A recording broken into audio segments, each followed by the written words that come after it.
magkukuha tayo ng chicken. So meron itong chicken na timplahan na natin guys. Marinate na to.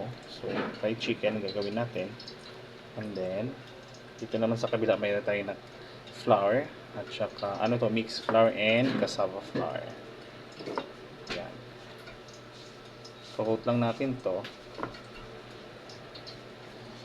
So mga ilang piraso lang siguro guys. Tinimplado na kasi ito. Then ilagay natin sa kabila yung ating nakuha ng ating harina o flour. Coat lang natin to para doon sa ating fried chicken. Then yan. So ito yung ating dinner. So sarap to guys.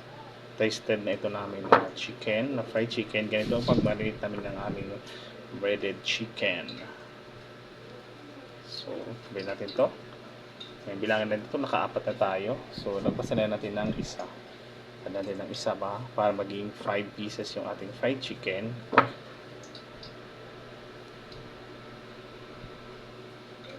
Ayan. Guys, sa ating kawali or maliit na pot, so naglagay ng mantika is mainit na siya. At syempre, ilalagay yung ating nakacoat na ng fried chicken. So 5 pieces ito guys. Ayan. Kasya tayo ito ng 5.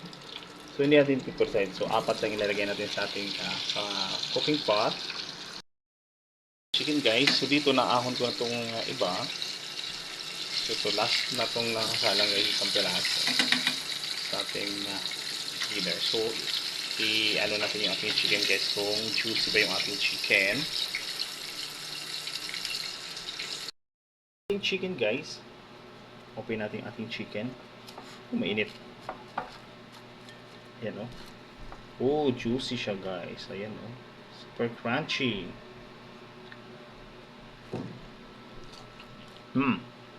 That's good.